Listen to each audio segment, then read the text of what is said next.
Vamos a saludar a Juan Carlos Milet, actual diputado provincial y precandidato a diputado provincial, y Leonel Morelli, precandidato a senador del Frente Progresista Cívico y Social de Educando para Crecer. Gracias, Juan Carlos, gracias, Leonel, por llegar a Totoras esta tarde de feriado, fin de semana largo.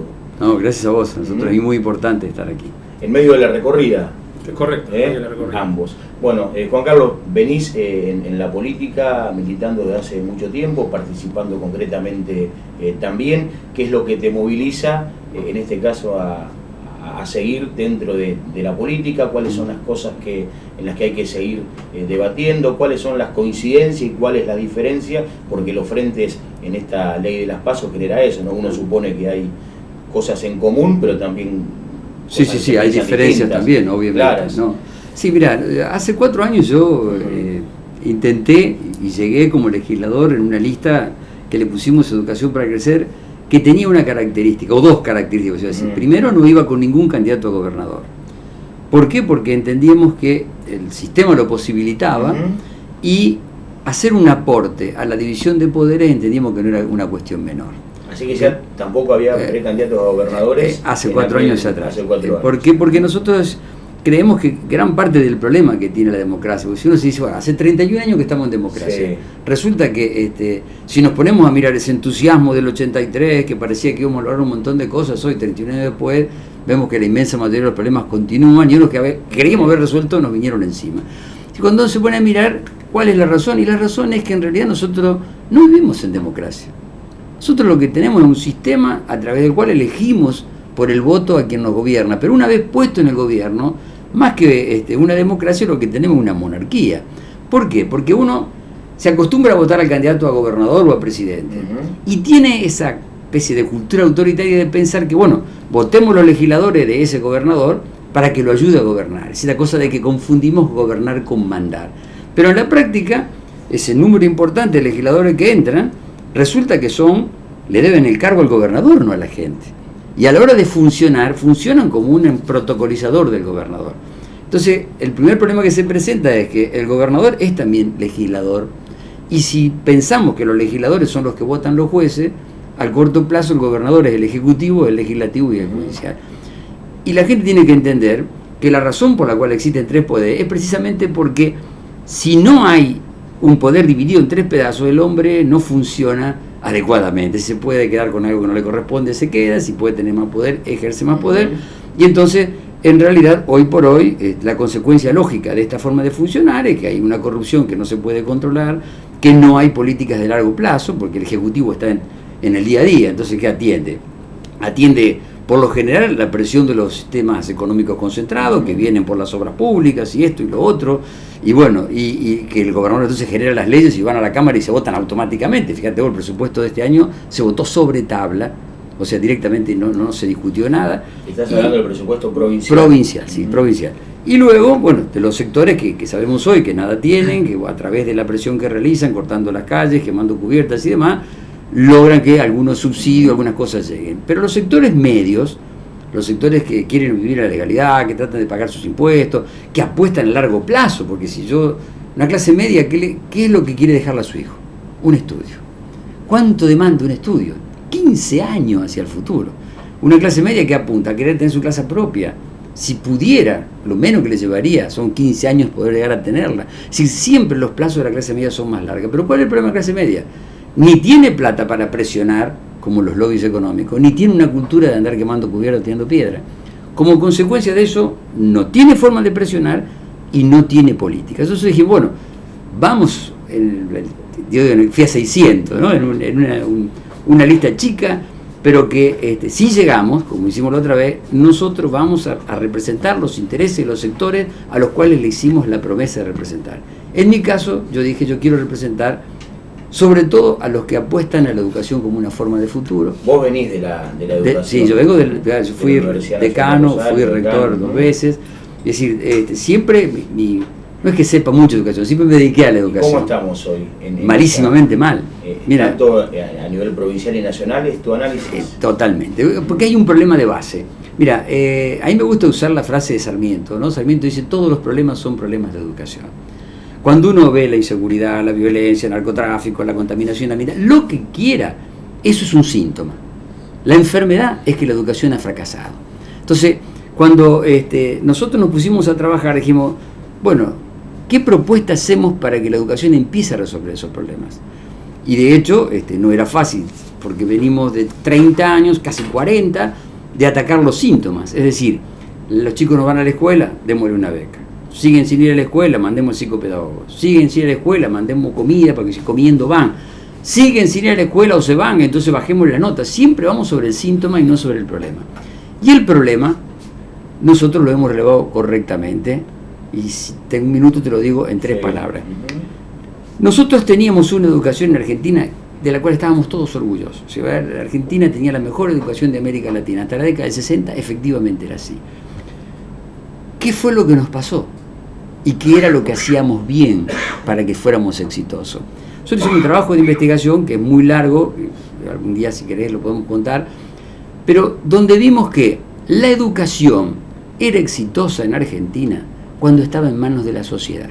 ¿Por qué? Porque hasta la década del 60 la educación estaba en manos de un consejo, que era el Consejo Nacional y Provincial de Educación, en donde los padres, los cooperadores, los empresarios, los gremios, las iglesias, hacían todo lo atinente a la educación, es decir, planes de estudio, capacitación docente, dónde se hace una escuela, dónde no, es decir, a la sociedad, en una muestra que representaba a todos, definía cómo quería que fuera el futuro. Ese modelo fue exitoso, ese modelo posibilitó esa Argentina con premios Nobel, esa Argentina con tecnología de punta a nivel agropecuario, casi sin analfabeto, mucho menos violenta que la actual. ¿Qué nos pasó? En la época de Onganía, todos recuerdan que Onganía entra y se mete en las universidades en la famosa noche de los bastones largos y echa a todos los científicos, investigadores, y la universidad se puso muy mal. Y de alguna manera todos también nos dimos cuenta que ese fue un error. Por eso es que cada vez que viene la democracia, a la universidad le devolvemos autonomía, cogobierno, libertad de cátedra, autarquía financiera.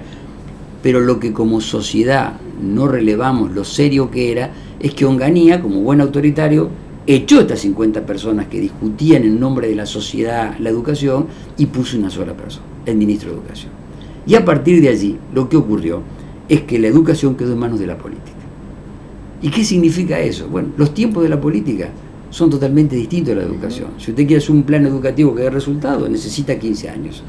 ¿Cuánto dura un gobernador? 4 años. Cambia de ministro. El ministro viene con una nueva técnica, un nuevo librito, un nuevo contenido, copia uno a España, el otro copia a Alemania, y entonces en vez de tener un chico tenemos un collage. Vamos pegoteando sistemas tras sistemas, y lo que logramos al final es que tenemos una educación horrible.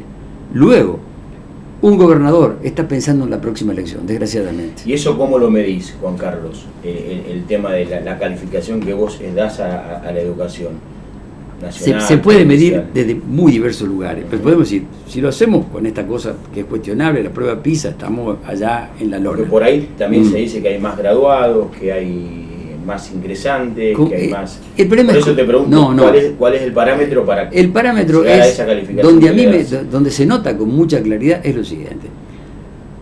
Nosotros habíamos resuelto con la ley 1420 de que no íbamos a tener nadie que no supiera leer, escribir y hubiera pasado por la escuela primaria. Hoy en la nación tenemos 1 millón de analfabetos. Nosotros en el 2000 dijimos, bueno, ahora el desafío es que todo tiene que tener la secundaria. Claro. Si miramos, el 50% de lo que termina la primaria recién se anota en la secundaria. De ese 50%, solamente el 30% la termina. Y de ese 30%, si vos le haces una prueba de comprensión lectora, la mitad lee un libro y no sabe qué leyó. Estamos muy mal. Pero si aparte nosotros queremos vincular el fracaso de la educación con este problema tan terrible de la inseguridad, es absoluta. Es absoluta.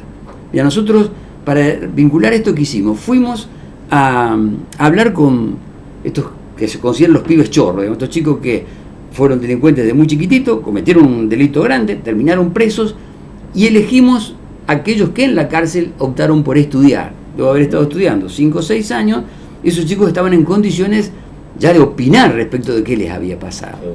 Y esto te digo que es fascinante, porque agarramos un chico que había estado 7 años preso, que venía de la Villa 31 de Buenos Aires, y dice, mire, el problema que ustedes tienen es que ustedes creen que nosotros tenemos el mismo sueño. Está hablando de ellos, que vienen de padres que no fueron a la escuela y abuelos que no fueron a la escuela. Dice, nosotros no tenemos el sueño de querer estudiar, de tener un trabajo. Dice, yo me crié en una cultura, él dice, fíjate qué duro que es, yo me crié en una cultura en donde el héroe, dice, es el que mató a un policía o se robó un blindado, no San Martín Belgrano. Y mi sueño, dice, cuando yo era chiquitito, dice, que no era muy distinto al sueño de otros chicos con los que jugábamos, yo le decía a mi mamá, poder participar alguna vez en una toma de rehén en un banco. Entonces, a esa persona, dice él, usted le viene con una beca, dice, le viene con un subsidio, lo va a agarrar, dice, pero no entiende el valor que tiene. Pero fíjate vos que esto es fascinante, porque él, ¿sabe lo que me dice? Dice, ¿sabe por qué no da resultado lo que ustedes hacen? No, digo, ¿por qué? Dice, porque son políticas hechas por ustedes, pensando en ustedes. Fíjate la sabiduría de la frase, porque claro, uno es un clase media. Si hay algo valioso es que mi hijo se reciba de algo. Si viene el Estado y me dice, acá tiene una beca, ¿qué me está dando? Algo recontra valioso, algo que yo agradecería de por vida. Pero si yo estoy pensando en una toma de rehenes y mi héroe, eso no es nada, no existe, es una gilada. Entonces, nosotros, ahí te pones a pensar, todo este tiempo, venimos queriendo que esa gente, de alguna manera, la sumemos al sistema, cosa que no logramos y somos altamente, pensando como si pensaran como nosotros, pero ya no piensan como nosotros y hace años que no piensan como nosotros. Pero lo bueno, para que la gente, por ahí no tirarle todo mala onda, es que este chico dice, pero ahora que yo leí, que estudié, que entiendo cómo funciona, yo también quiero dejarme de drogar, quisiera tener un trabajo, quisiera tener una familia. Es decir, está poniendo arriba de la mesa lo que Sarmiento decía hace 200 años. Si no hacemos escuela, no alcanzan las comisarías. Ahora estamos en esa etapa. Es que la obligatoriedad del secundario había generado y sigue generando cierta esperanza, ¿no? El tema es tratar de ver cómo se controla y cómo se ejecuta esa... Cómo tener una estrategia que tenga que ver con la gente. Por eso digo, si vos la tenés en mano de la política, nunca va a funcionar. Porque si yo soy tu ministro de Educación y vos sos el gobernador, yo te digo, mira, tenemos que mejorar la educación. Bueno, ¿qué hay que hacer? Mejorar los maestros. ¿Estamos? Bueno, para mejorar los maestros, ¿qué habría que hacer? Una capacitación terriblemente importante que costaría mucha plata. Claro. Pero también, los que no aprueben no pueden seguir siendo maestros. Y también, los que aprueben no pueden ganar lo mismo. Si es que tenemos una decisión como sociedad. Ahora, el gobernador, ¿qué va a decir? Escúchame, me vas a hacer gastar un montón de plata. Me vas a hacer pelear con el gremio para algo que va a ocurrir dentro de 15 años y yo tengo la elección dentro de 2. Claro. Lo que va a ocurrir es que no lo hace. Y de hecho, no lo hace. Por lo tanto, lo que hay que hacer es sacar la educación de la sociedad, esta es la ley que yo presenté, devolverla a la sociedad, perdón, de la política, devolverla a la sociedad a través de un consejo integrado por representantes de los padres, los cooperadores, los empresarios, gente electa directamente por el voto popular, por fuera de los partidos políticos de cada departamento, representantes de las universidades y obviamente de las cámaras. ¿Y esa ley está presentada en Santa Fe? Está presentada y yo te diría que ya se va a aprobar. Porque te cuento otra cosa para que la gente entienda cómo se puede a veces cuando uno tiene cierta autonomía de funcionar. Yo hice esta ley, después de hacer el proyecto que obviamente no hice yo, la investigación de hice un montón de gente que conoce mucho educación, y antes la presenté, pero dije que no se trate hasta que no yo hable con todos los colegas. Y el primero que fui a hablar fue el presidente de la Cámara, que era justicialista. ¿Por qué? Porque mi idea no era ser el autor de la ley. Mi idea era que la ley fuera la ley de la Cámara. Digo, si vos que sos justicialista y yo que soy radical, que la gente cree que somos perros y gatos, firmamos una ley que tiene una cuestión de fondo tan importante como que es recuperar nuestro futuro, digo, vamos a dar un ejemplo. Y de hecho se hizo así. Y eso posibilitó que prácticamente hoy tengamos, qué sé yo, de 50 debemos tener 45, 46 firmas. Ajá. Y la ley que se va a aprobar va a ser una ley, como decimos ahora, nos gusta decir, política de Estado. Bueno, que ha pasado por encima de la diferencia político-partidaria para entregar un instrumento a la sociedad. Pero de todas maneras, más allá que esa ley se va a terminar aprobando, tiene un punto flaco, que es la participación de la gente. Por eso nosotros aprovechamos la campaña para recorrer con estos temas. Es decir, cuando la ley salga, todos tenemos que tratar de participar, o como padre, o como operador, como empresario, con lo que sea. No hace falta saber de educación, lo que hace falta es conocer cómo funciona la realidad. Técnicamente acercarse a la escuela de su hijo. Sí, pero técnicamente, porque hoy, por ejemplo, vos te podés arrimar siendo un cooperador. Ahora, ¿qué haces? Claro. Arreglar la escuela, pero no discutís nada de contenido. Es decir, la idea es que la ley va a posibilitar esa participación. Entonces, me puedo presentar como candidato de los padres, me puedo presentar como candidato electo, claro, pero que no dejemos en manos de otros, porque hace 40 años que no participamos en la discusión de nuestro futuro. Y el resultado es que hoy vivimos en una sociedad en donde, y esto es lo importante es que se entienda, nadie se salva. ni si vos tenés éxito económico, que yo lo he charlado con los empresarios, algunos se han sumado, digo, usted tiene éxito económico, ahora bien, lo lindo es tener plata y poderla gastar. Si se compra el mejor auto que se pueden comprar, se pone un reflector para que lo secuestren. Si su hijo va a bailar, no sabe si vuelve. Si vive en un barrio privado, no importa cuánto alambre de púa, cuánta seguridad privada tenga, lo van a robar igual. Entonces quiere decir que no hay calidad de vida ni para los que tienen éxito. Entonces esto hay que prestar atención como sociedad, porque si vos 1.200 chicos por día dejan la escuela, o sea 500.000 chicos por día hace 2011 pasan al sistema o de vivir de un subsidio o vivir de la delincuencia, ¿cuánto creen que aguanta la sociedad? Leonel, sí, buenas tardes. ¿Cómo te va? Gracias. Leonel es precandidato a senador dentro del Frente. Aquí vas a competir con Hugo Raceto, el actual senador del departamento Iriondo. ¿Sos de Correa? Sí, señor, oriundo de Correa. ¿Participaste ya en la vida política de Correa? No, me estoy integrando en este momento junto a Juan Carlos por la idea del proyecto de educación. Perfecto. Es muy interesante, bueno, lo que está tratando él, nos llevamos a distintas escuelas, nos reunimos con cooperadores también, en los cuales le planteamos esto. Obviamente todo el mundo sabe que hoy la educación es la solución a todos los problemas que tenemos, ¿no es cierto? Obviamente que no solamente un senador no solamente puede estar trabajando en educación, estamos necesitando muchas obras en el departamento Iriondo. ¿Cómo lo ves al departamento? Sinceramente lo veo muy mal, o sea, tenemos todos los pueblitos, las localidades más pequeñas están abandonadas. O sea, yo estoy recorriendo pueblito a pueblito, ciudad a ciudad, y me encuentro con muchas falencias, sinceramente. Hablando con las autoridades de esas localidades. Sí, con mucha gente, y la verdad que trato de hablar con los intendentes. Algunos se prestan a hablar, otros, como son de otro partido, lo encuentran un poco, incómodo, pero aquellos que he logrado hablar se encuentran de alguna manera que le soltaron la mano. Ahora tenemos el problema acá del tema del gas en la línea de la 34, sí, ¿no es cierto? Tema muy sensible incluso para la ciudadanía de plantearlo. Yo en este momento, mucha información cruzada, parece haber mucho interés en el medio, pero el ciudadano analiza las obras por ejecutadas o no. Sí, el otro día yo escuchaba Radio 2, que lo venía en el auto y venía escuchando Radio 2, y escuchaba al secretario de Transporte y le echaba la culpa, en este caso. Alguien le preguntó justamente por este tema, porque está preocupando toda la línea Alejandro Ramos. Sí, correcto. Y él dijo que era todo era culpa de los intendentes. Obviamente no estoy de acuerdo en absoluto. No es culpa del intendente. Hay intendentes o presidentes de comunas no tienen llegada ni la capacidad por resolver esto. Obviamente esto, si una persona referente del gobierno nacional llegó a decir esto, es porque alguien de la provincia de alguna forma llegó a la provincia, alguien le dijo, mirá, tenés que decir esto, esta es la bajada de línea, no importa quién fue el que llegó, y la provincia de alguna forma accedió a que esto pase, ¿no es cierto? Obviamente tenemos un representante que es el senador tendría de alguna manera también, él no nombró al senador actual en esa nota, porque alguien le preguntó, creo que era alguien de Totora justamente que le preguntó, llamó a alguien por teléfono y le preguntó si lo tenían al senador actual, por qué no había hecho algo. Él comentó algo de unas cooperadoras. Una cooperativa. Es verdad, una cooperativa. Se formó de 20 localidades. Sí, que era una gestión de integración regional. Exactamente. Que incluso atravesaba por diferentes sectores políticos. A la cooperativa incluso el acto de inauguración estuvo el diputado nacional Agustín Rossi. A esa misma. San Genaro, que agrupa la primera lucha de esa cooperativa, iba a ser o será el tema iba a ser porque ahora no quedó todo, el gas va a ir por otro lado, ya está resuelto. Igual eso es lo que no se sabe, ¿ves? Concretamente.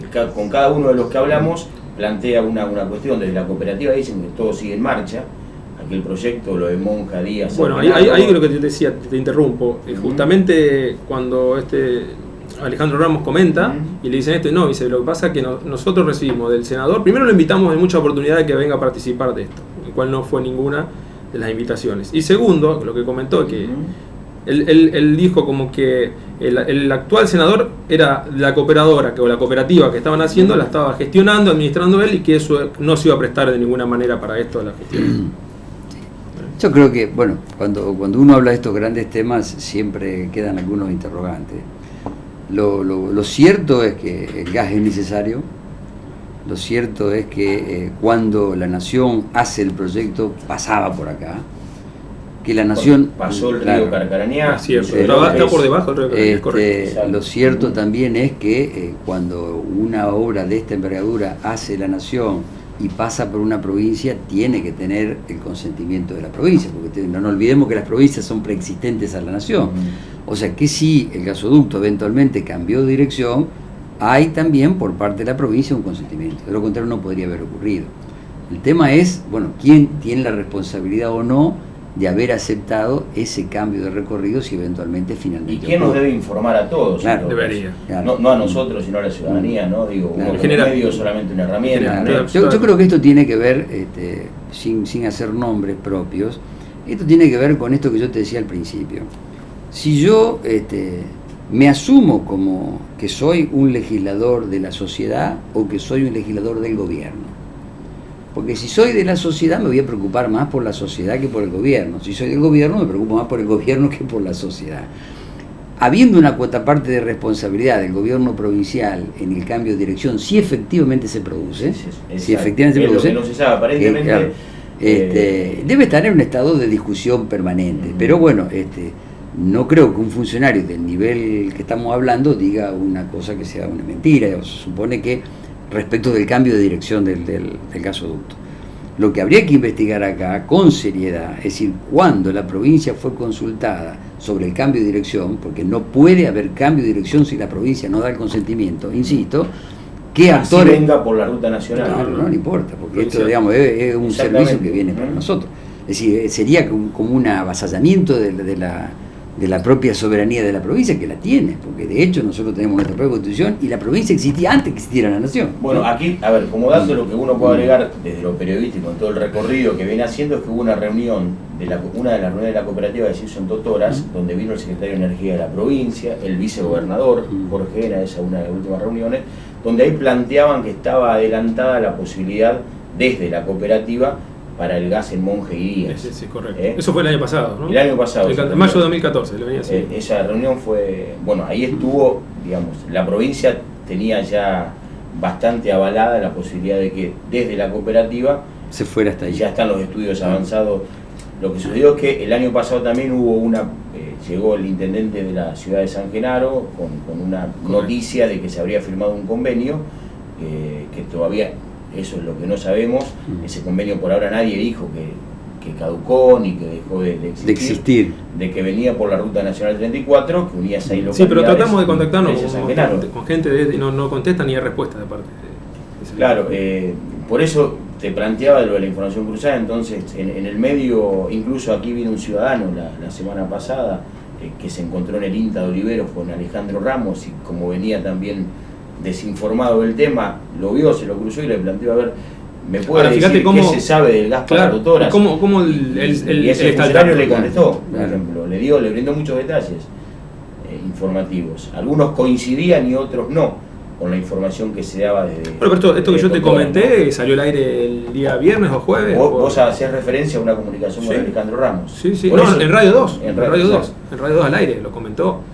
Obviamente, digo que ya está todo gestionado para que Caña de Gómez exagere. Y aquí han mandado cartas del Consejo, de la Municipalidad, carta a Ramos, carta del Ministerio de Planificación Federal.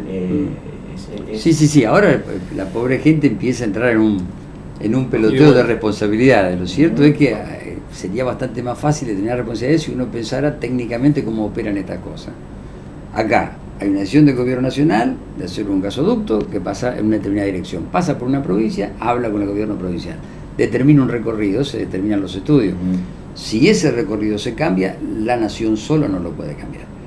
Parece que entonces, ahí a partir de ahí uno sabe dónde tiene que ir a preguntar. Bueno, ese dato técnicamente el siguiente dato es, bueno, dentro de lo que es, si el recorrido cambió justo dentro de nuestro departamento, por decirlo que es el de ustedes, no sería el mío precisamente, pero digo, entonces hay una autoridad máxima en términos políticos dentro del departamento que es el senador, que es el que podría y debería, si no lo consultaron, no sé, él se tendrá que quejar, participar de esa decisión, porque se está afectando específicamente la posibilidad de un bien tan importante como tener gas de esas características a un grupo de localidades que pertenecen a su departamento.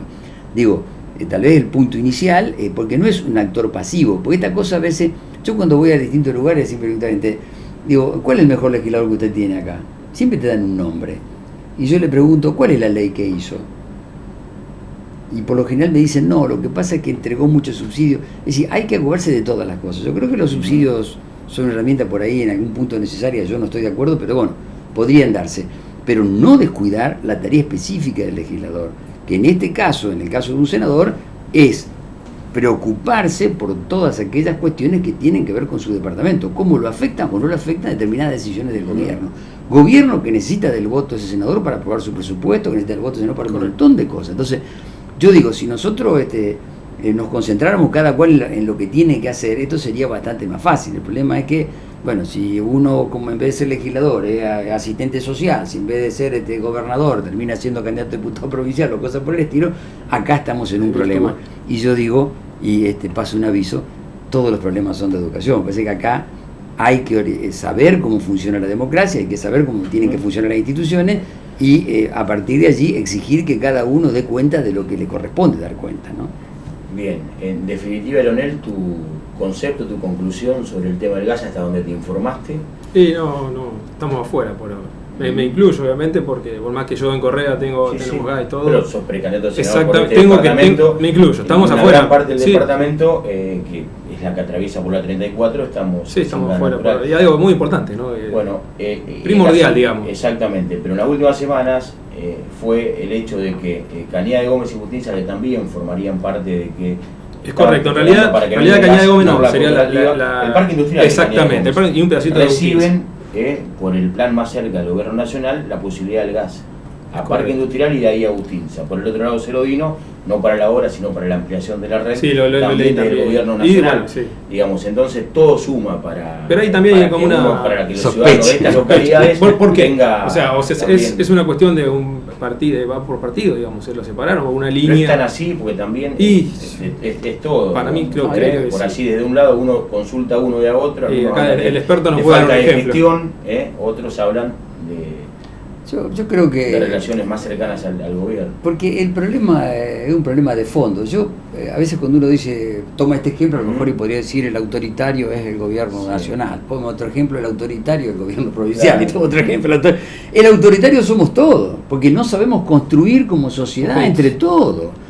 Es decir, acá el problema es que lo que te decía al principio, el que gana se cree con derecho a aplicarle a la sociedad todo lo que él cree. Y no construye buscando consenso. Digo, ¿en qué se caracteriza un autoritario? No le gusta que lo critiquen, no está dispuesto a aceptar modificaciones y rápidamente se enoja, y el que opina en contra es un conspirador. Bueno, con esa forma de construir, que, insisto, no es solo nacional, porque a veces la gente, digo, de acuerdo que un partido sea, dice la culpa.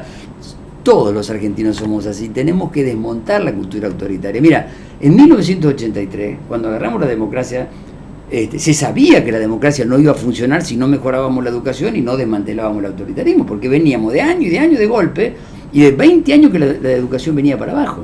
Por eso, a pesar de que no dio resultado, se dio el Congreso Pedagógico Nacional para discutir las bases de una nueva educación y se puso en marcha el plan de democratización de la cultura para ver si podíamos disminuir el autoritarismo interno. Esas dos cosas nos iban a llegar a tener una democracia en serio, si no la que tenemos ahora. Claro, tanto la intervención cultural como la educación demandan 15 años en funcionar. Por distintos cambios, los programas cayeron, hoy tenemos una educación que es 10 veces peor que la que teníamos en el 82 y un autoritarismo que es 10 veces mayor. Entonces por eso es que nos va como nos va, que estamos infinitamente peor a pesar de que hicimos 31 años de democracia. Juan Carlos, Leandro y Leonel, gracias. No, gracias a ustedes. Nos veremos seguramente más cercano al 19 de abril, contando las propuestas, ampliando más sobre tus propuestas, tus sueños, lo que tengas. Por supuesto. ¿no? ¿Cuántos años tenés? 36 años. Sí, ingreso ahora a la política, vengo de un sector privado, así que tengo una empresa. Juan Carlos tiene idea de poner gente nueva y tener esta oportunidad, ¿viste? Agradecerle obviamente a Juan Carlos y que la gente sepa que hay alguien nuevo que obviamente va a pelear por el departamento. No voy con un gobernador, así que no tengo a nadie arriba para que me diga qué es lo que hay que hacer con el departamento. Eso es lo que explicaba Juan Carlos. Entonces, si yo voy de senador y estoy el día de mañana en la Cámara y tengo un gobernador que es de mi línea del partido, le toca hacer caso en el 90% de lo que me pida, hasta entre los presupuestos. Sí, la gente piensa que si yo soy si uno de la misma línea le van a dar un montón de cosas, pero muchas veces ocurre que es lo contrario. Al contrario. Depende de cómo te tengan catalogado dentro de la estructura. Claro. Puede ocurrir que como es un fiel, total no se va a quejar, sacáselo. Gracias a ustedes.